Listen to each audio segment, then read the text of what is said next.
feel? Good. More relaxed?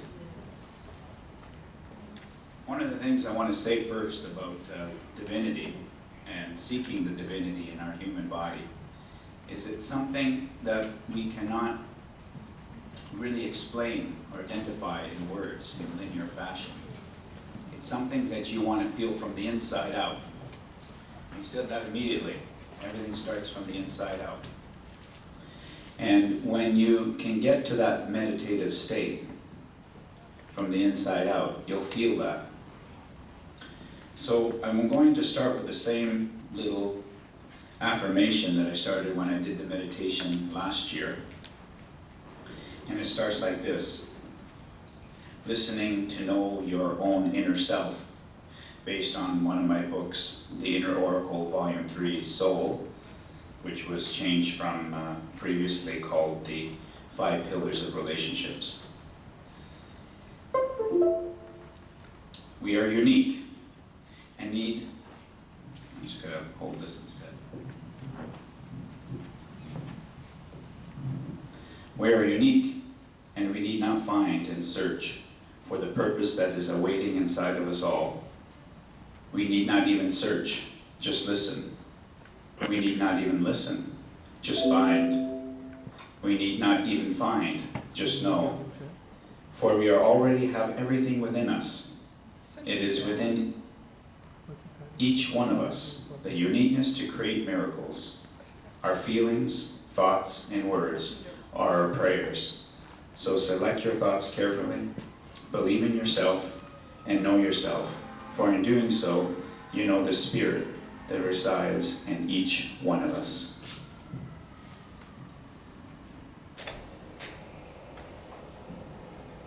All right, so you relaxed, everyone? Okay, perfect. So I'm okay. All right, thank you so much for lifting that up. That's great. Even Christ said, "Even the least among you can do all that I have done, and even greater things." All of the great sages, avatars you can think of, have gone through some sort of struggle from a human state to a place of enlightenment. Now, they didn't reach it overnight. So when you think of this diamond on my book for the myths, it's called about the myths around aging. I do talks for a lot of seniors, and I actually was doing an not the aquafit class, but I was there the last all week with different seniors and we've changed the name from the myths around aging to body, and it's especially made for seniors, this book. And I tour all across Canada. If you look at it very closely, there's what? A diamond? Can you see it? Okay.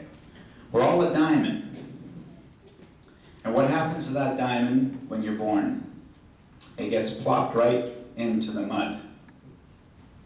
And you can't see it anymore. And that's what we're doing. We're remembering that we're just like a diamond. When we first see a diamond, it's rough.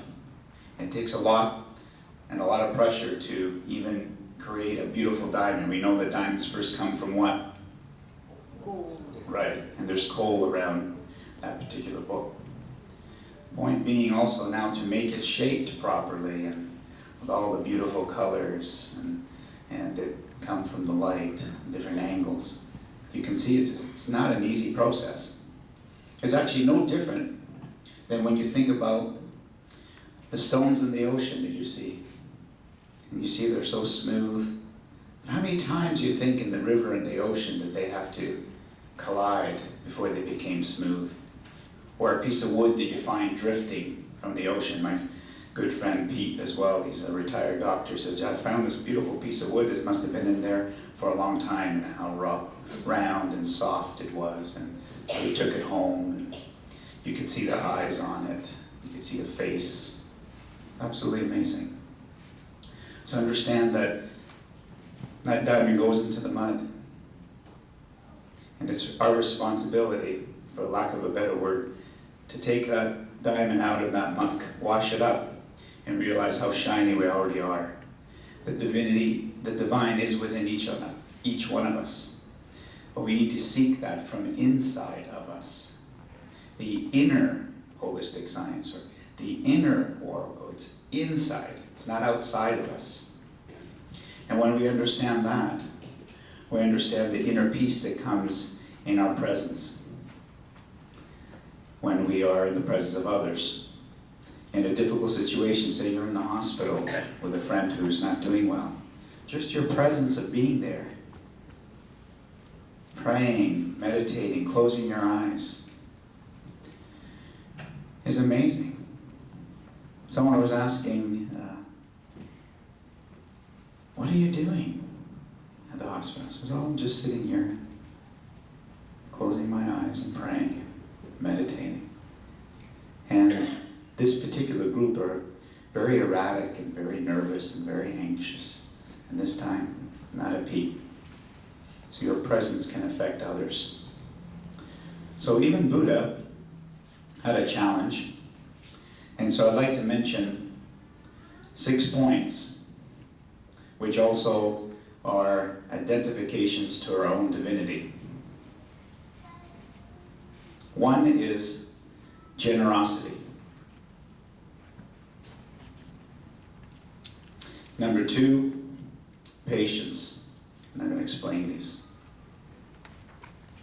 Number 3, enthusiasm.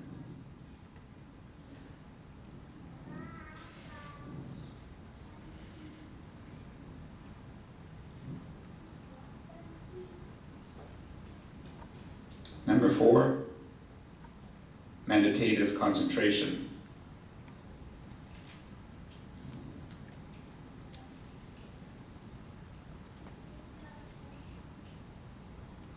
Actually, did I start with generosity? Is that right? Yes. Did I mention patience as the second one? Yes. Enthusiasm as the third? Right. Okay, good. The other one is morality, sorry. Meditative concentration. And then discernative wisdom. So those are the 6. So generosity is having an open heart, being open with yourself. If you're not open to the divine and you're not open to others, how can you open yourself up to that inner wisdom? What do you think number 2 in patience is about? Tolerance. Being compassionate to the diversity that exists in the world. Look, when you go and sit to have a nice buffet. You ever sat at a buffet?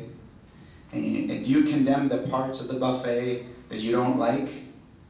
Or do you appreciate the diversity or the smorgasbord of different variety that it has there to offer to you? You don't condemn the parts you don't like, you appreciate the variety that it has.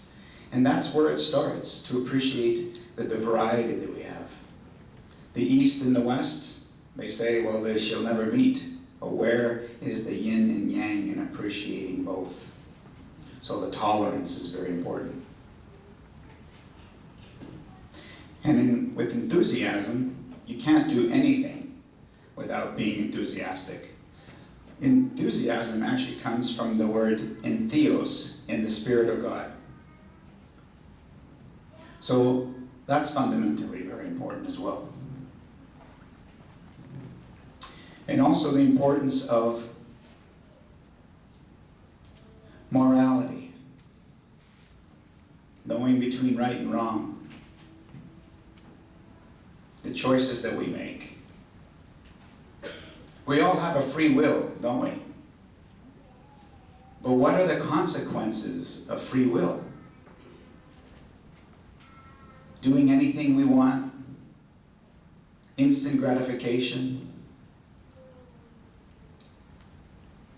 consistently seeking something outside of ourselves to make us happy. But in fact, it's not just about morality, it's about understanding what truly makes us happy is finding a way to enhance someone else's happiness. The minute you think, what can I do for someone else? How can I serve someone else? We will make ourselves happy. And from that place, you can get more enthusiastic. Another one is the meditative state, to be in tune with your own divinity. When you're in tune with your own divinity within inside of you, there's complete benefits from that. That 5 minutes you do, the 15 minutes you do in the morning. My father always used to say to me, Peter, if you're in a real rush to leave this morning, take another 5 minutes, or even 10, sit down at the desk or at the couch and just think, relax your mind, and you'll get an even better idea for your day. Instead of chaotically trying to leave and rush, what happens when you leave in a rush? How does your day go when you rush? Awful. You just take that 5 extra minutes, you get another idea, and immediately it rushes in. Also think of, you've heard this, the story about the monkeys that are on one island and how to get the bananas, and all of a sudden on another island they figured out how to get the bananas or the coconuts or whatever. And it's the same thing, it's all out there in the ether. People say, well, you can read people's mind, Peter. I like to scare them, go, yeah, I do, I can read your mind. But it's not. It's just, it's in there, it's in the ether, it's out there, tapping into it. And with the holistic science and other modalities inside of us, we can tap into that source at all times. We don't need to look outside of ourselves. The benefit of meditation, which I've been teaching for a long time, that was just a short little piece, is the end result is discerned wisdom.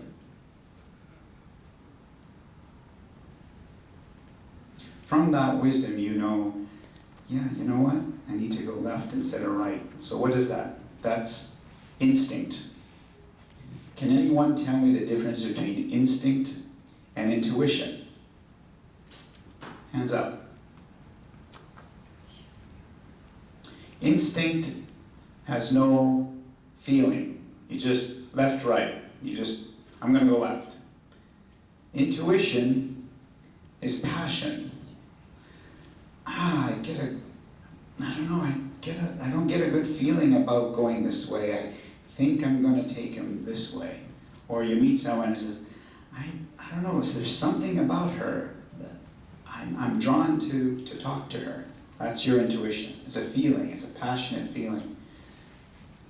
Listen to those hunches because they're so silent. It just comes knocking, and knowing the difference between your mind and your brain comes tapping. Go left. It doesn't say, darn it, go left. It's a whisper. And if we don't take that time to listen to that inner self that's inside of us, we're going to make mistakes. And of course there is no mistakes. They're just producing a result. But they're not the results that are favorable to our destiny. Another word for that is karma. And how do you transcend karma? One word. Forgiveness. If you forgive yourself or someone else, you can also transcend all the karma in your own life. Every day, forgive, forgive, forgive. Even Christ was asked, how many times do I need to forgive? Right, 70 times 7. Buddha also talked about there coming someone of love and compassion, and Christ came. So it's interesting, you look at Muhammad, who came 500 years approximately after Christ. You have Buddha, who came 500 years before Christ. Interestingly, all of these men went through some sort of challenge to seek their own divinity within themselves, within their own human body. So when did Buddha actually reach enlightenment? When did he actually find the true divinity within him? Does anyone know? Where was he? Sitting in India under a tree. under the Bodhi tree, the fig tree, right? But when did he actually reach it? What happened? What did he do? He ate. The minute he ate, he reached enlightenment. So in fact, even though in this human form he was attempting not to eat and almost practically starving, and they realized, you gotta eat, and he ate and reached enlightenment. So what is this saying to us? The holistic, the whole balance. Everything is about balance. Body, mind, and soul. If you focus too much on the spirit, then you go, wait a minute, I'm now going to negate even the material world to earn a living. Can't do that. You can't just focus on the body.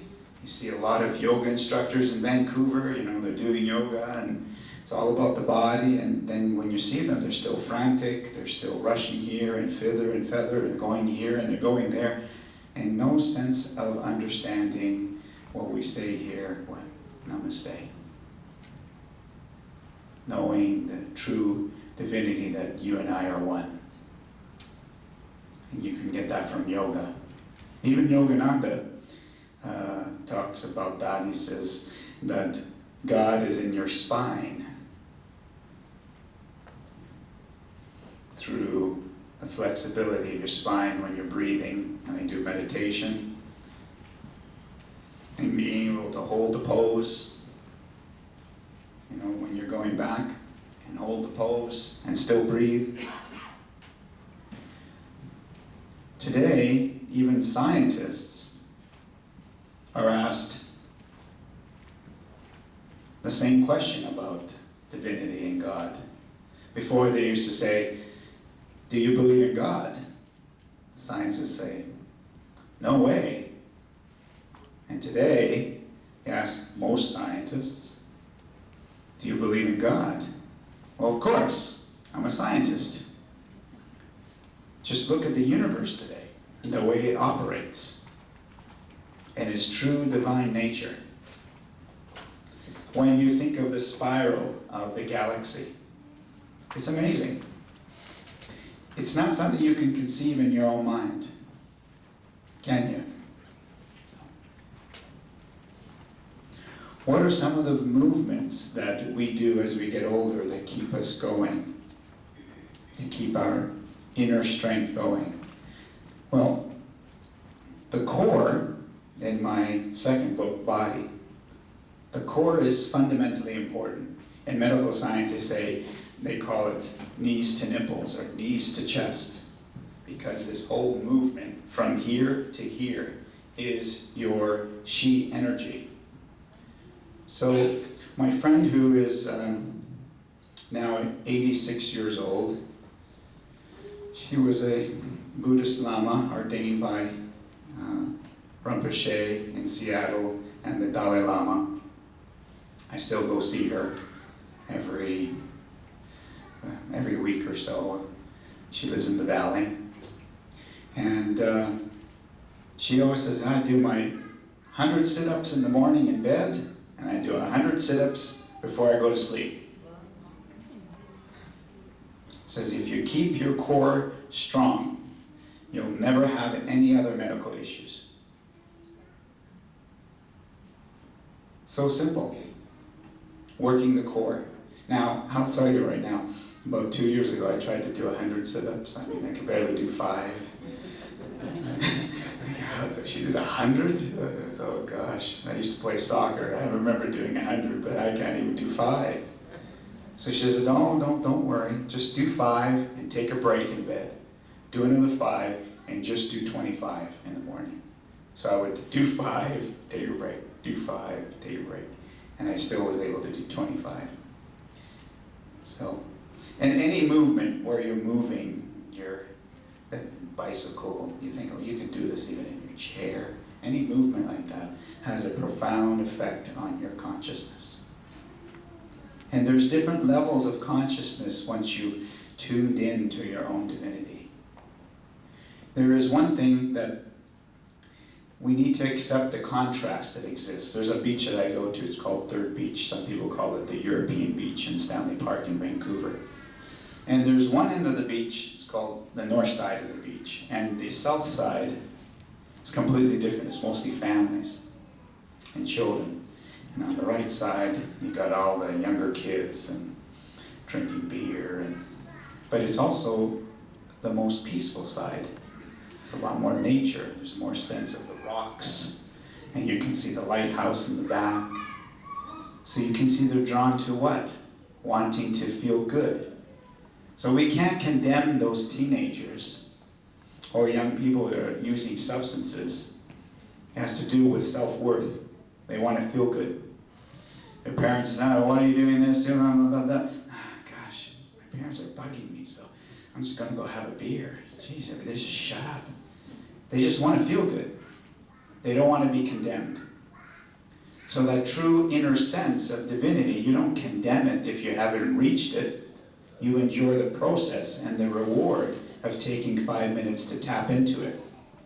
So what is some of the things you do to tap into your own divinity? I know you're going to have time to ask these questions tomorrow, but is there something you practice yourselves that you'd like to say? Any hands up, anyone? Is there anything you do yourself? Sit at home, you go to yoga, do you lie in bed? Anything? Chanting? Yeah, that works. Prayer every day and for self, the own prayer.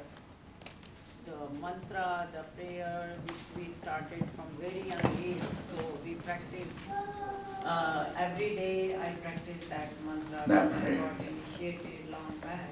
Good. So it is in my breath. It has become my part and Right. part of my. And tapping into the third eye as well. Good. Fantastic. Thank you. I do breathing exercise. Which exercises? Breathing. Pranayama. Great. It is called pranayama, Yeah? and it has been taught by Ramdeva, Good. Good. Swami Ramdeva. Excellent. And it's a really, I started doing it since I was 7 years old. Fantastic. Fantastic. How are we doing with time? Because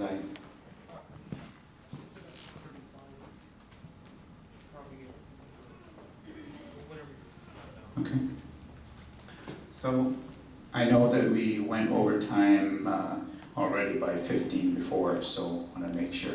Now think of something, now that you've thought about seeking the divine within you. I did this on purpose. I've never done this before, where I asked everyone to listen to the music first and seek your own divinity within your own body.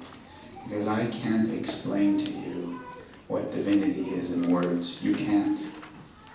By you taking that 10 minutes, just go inside and listen to this beautiful music. You don't need music to seek the divine within you. I just wanted you to relax and then start with the affirmation of knowing that the true divinity is inside. You're not going to find it outside of you. How did everyone feel when you took those 10 minutes? Relax. Relaxed. You felt good. Anytime you're feeling that, that is the true sense of divinity. I can't explain it to you. If I try to explain to you a tropical fruit from the continent of Africa or Australia or North America, I can't explain to you what it tastes like until you experience it yourself. And so what I'm saying is there's nothing I can do. My books can't help you, nothing. In the end, the only thing that we can do is seek it in ourselves. So I'm going to end this with a beautiful quote, and I'm going to hand this out to everyone. And would you like to come up and pick one up, or can I bring them to you? Yeah. What colors do you want? You can choose. One's hard, please. Yeah. One is hard stock and one is soft. So you can decide. And I'll just take one right now. Okay? Okay. I think the hard stock is best, but if you prefer a pink one or a blue one, please take an extra one. You're more than delighted to do that. Okay?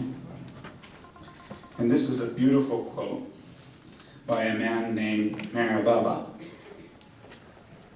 And I used to use, this is one of the very first, I started seeking meditation about 25 years ago, and I would use this. And I struggled to meditate at the beginning. I didn't have a teacher, I didn't have anyone to go to. But through university I met Lama Wark, and I started continuing the practice of meditation. It's said, and I'm going to end this with this, and I want you to really think about the theme today, and bring this home, and talk about this with your friends tonight, and any questions you have tomorrow to bring them up based on this. Okay? How to love God. To love God in the most practical way is to love our fellow beings. If we feel for others in the same way as we feel for our own dear ones, we love God. If instead of seeing faults in others, we look within ourselves, we are loving God. If instead of robbing others to help ourselves, we rob ourselves to help others, we are loving God.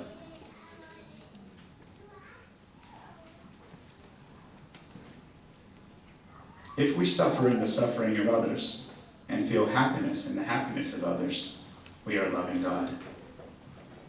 If instead of worrying over our own misfortunes, we think of ourselves more fortunate than many, many others, we are loving God. If we endure a lot with patience and contentment, accepting it as His will, we are loving God. For if we understand and feel the greatest act of devotion and worship of God is not to hurt or harm any of His beings, we are loving God. To love God as He ought to be loved, we must live for God and die for God, and knowing that the goal of life is to love God and find Him in our own self. So thank you. Seek that inner wisdom from within and ask the universe, what is your will today for me? Take that extra 5 minutes and say, instead of going, I got to go here, I got all these plans, I got my list, and you get them all done, and it feels good to get your list done. It's great. Zig Ziglar says that, says logic will not change an emotion, but action will. Or why don't you go into the act of going within first, seeking the wisdom from within first, and then the logic, everything will come together. So thank you so much. Namaste, and God bless you. Thank you.